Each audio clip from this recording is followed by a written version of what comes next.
All right, guys, welcome to for the first timer Snowrator edition. We have used the Snowrator for the very first time today. I've never been on one, never tried one before. Oh, let me introduce myself. My name's Dana. I'm with the company Belief Lawn M&M here in Columbus, Ohio.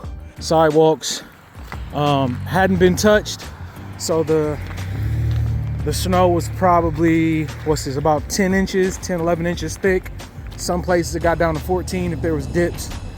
But this is what we've done. Now, the Snowrator really did all the heavy lifting, which I must say is good. I did have to do some detail work with the shovel. Some of these ends near the street, I had to get out and shovel them. It was just too much traffic for me to back out and try and push them into a mound on the curb. It saved my back. It didn't really save me much time because it's my very first time using it. So I'm not like good at it. It's a skill.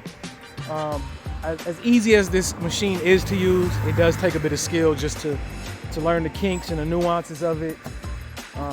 But after a couple of these, I could see myself really saving a lot of time and of course saving a lot of strength and effort.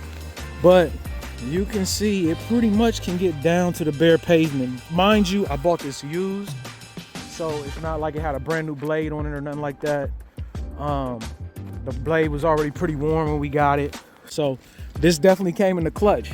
What's something I would say to know? If you've never started one before, just so you know, your key is right here on the left-hand side underneath the gas tank.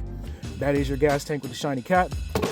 You have a fuel shutoff valve, which you are supposed to turn off whenever you're turning this machine off or storing it away, even if it's for a night, not even storage necessarily for the whole season, but when you're putting away just in between uses, turn that gasoline line off. Your choke is the gray switch right there up top. We bought this used, so we did not come with a cover, so I did get a little snow in there. I'm going to make sure I dump all this salt when I get back to the lot and make sure I rinse this out really good when I get back to my shop. Your salt exact path spreader does not come on here. It does come with a 20-gallon brine tank, which I'm not using because I haven't made brine and I've never used brine. So right now I'm just taking what I know, which is salt and calcium chloride, magnesium chloride mixes.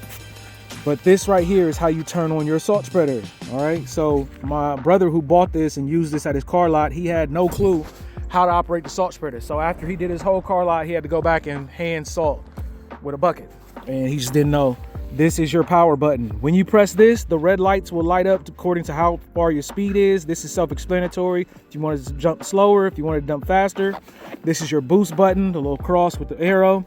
But these lights, they'll blink. That means that it's in standby. You press the power button again, don't hold it, just press it, and they'll stop blinking and go solid. That means that the mechanism is working inside of your exact path spreader and is dropping salt.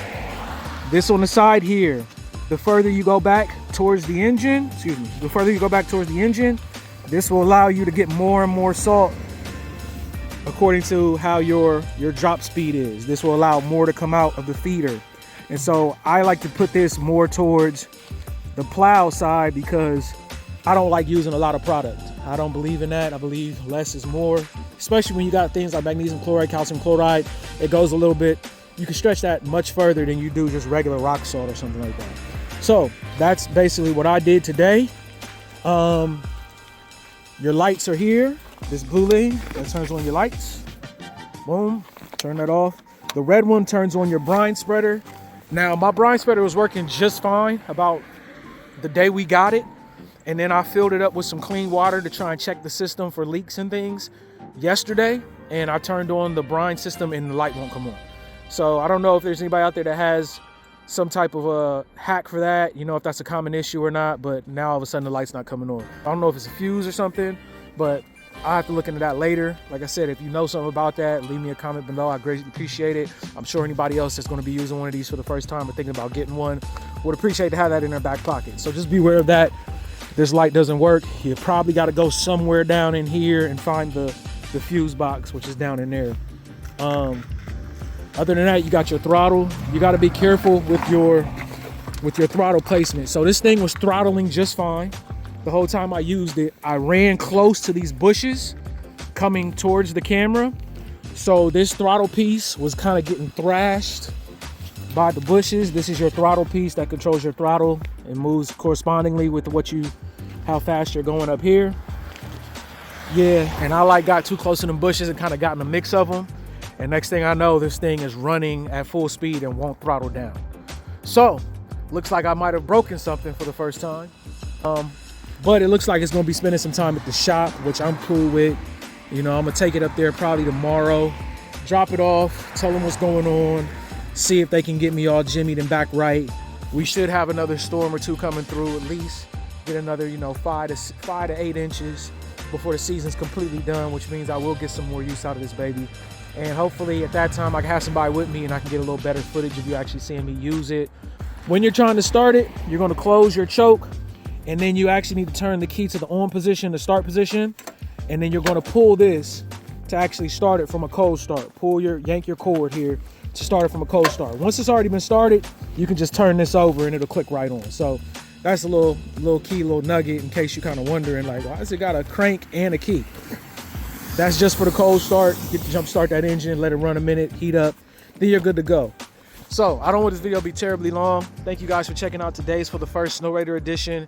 If you enjoyed the content, you found it useful or entertaining or whatever the case is, please check back in for more, and I'll catch y'all in the next video. Peace.